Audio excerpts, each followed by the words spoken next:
Hello vegan adventurers, welcome to another vlog from Healthy Vegan Adventures. So today we are leaving Serbia and flying over to Slovakia, where we're gonna spend few days before traveling to Tenerife, as I said in my previous vlog.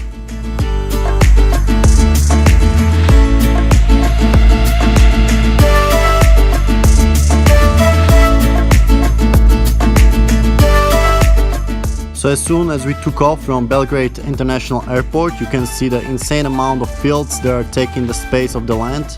And especially in these flatland areas, the fields occupy about 80% of all the land, and 10% of the land would be houses and infrastructures, another 10% would be forests. So you see these fields occupy way too much land, and I think there should be more forests. So what do you think majority of these fields are for? Is it for growing plants for human consumption? No, it's not. Most of these fields are for growing grains, which are fed to livestock. About 85% of all the grains are fed to livestock, which is mostly corn or barley. Most of the grains are fed to cattle, which is exploited either for meat or milk. But lots of grains also goes to feeding pigs and chickens. And then people would argue, what about the grass-fed cows? They just eat the grass that's already there. But they don't realize that grass-fed cows actually require much more land than grain-fed cows in factory farms. Grass-fed cow grazing is the #1 cause of deforestation, just because the cows need such a big area to graze on all day. So if everyone was eating grass-fed meat, we would need like 3 more planets to sustain ourselves.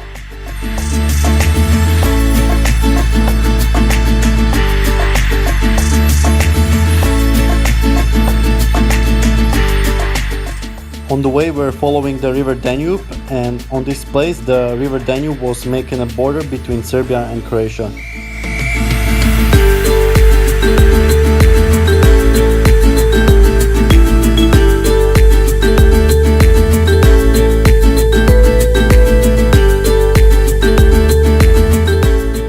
And afterwards we're following the Danube through Hungary, where you can see more environmental destruction because of animal agriculture.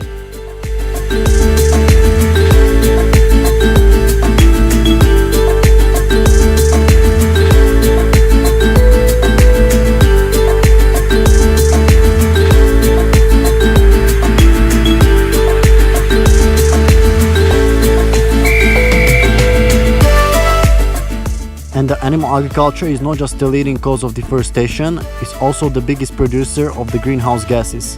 Especially the methane from cows is much more powerful than carbon dioxide. Animal agriculture accounts for over 50% of greenhouse gases, more than all the transportation combined. Now there also could be people pointing out that I'm also causing environmental destruction by flying in this plane. It also produces lots of greenhouse gases. It's much less than the amount you cause by eating meat, because you're not flying every day, but most people do eat meat every day.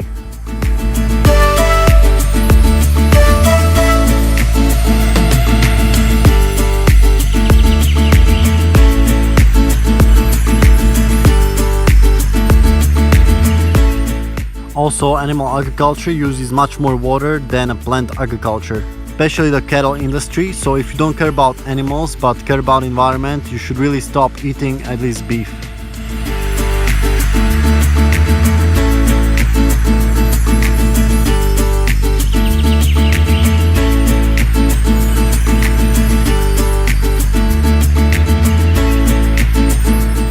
So the leading scientists actually give it 12 years to lower the average temperatures and to lower the greenhouse gases and CO2 emissions before it becomes irreversible. So most people don't see the damage where they're living.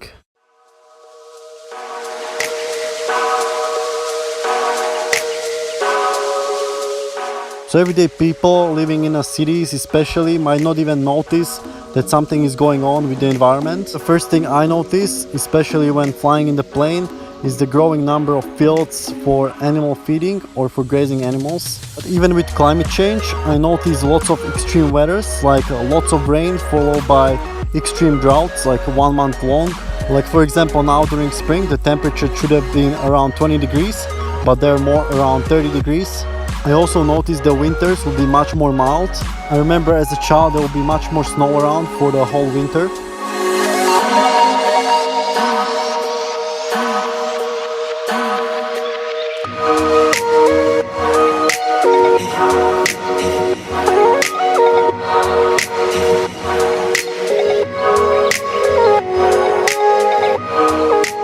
But these changes are not so big that people can't live with it. The biggest problem with the climate change is the droughts, especially areas in sub-Saharan Africa.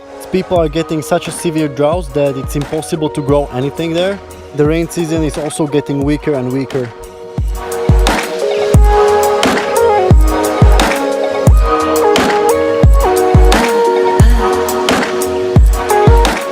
With insane droughts come the problem with not being able to grow anything, and therefore there is lots of hunger in these areas, which causes people to migrate to other countries and also causes conflicts inside the country. And also there is problem with water. Many of these areas don't have accessible drinking water, and severe droughts make it even worse.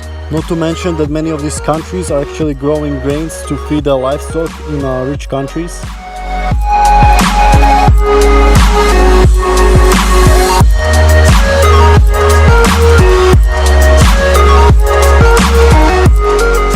So now we're flying over Austria, the noisy lake, and even in first world countries like this you can see the insane amount of deforestation and how much land is used for fields, for growing food for animals or animal grazing.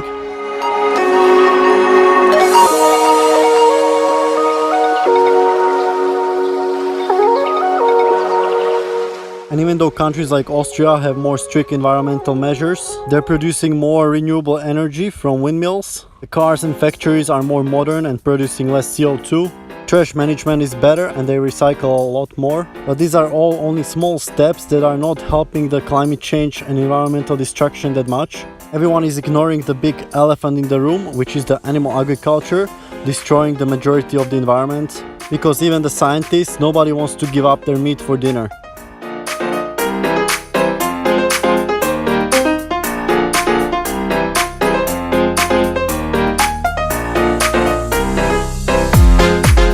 But despite seeing all this environmental damage, what's left then just hope for the better and try to persuade people to eat less meat, and hopefully we'll together save the environment. Okay, we're gonna start a race in Namestovo in about a few minutes. First race in Namestovo. Here we go. So I'm gonna finish this educational vlog with the race we had in Namestovo. This is the first race in my hometown. I thought the competition won't be too big because it's a small town, only 8,000 people, but some really good Polish guys turned up that I know from other races and they're running really fast.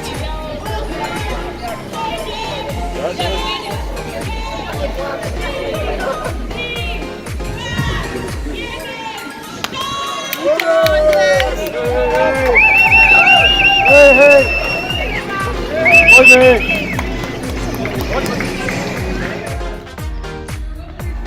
Go, go, go! Fifth, sixth, go! Can do it! Go again!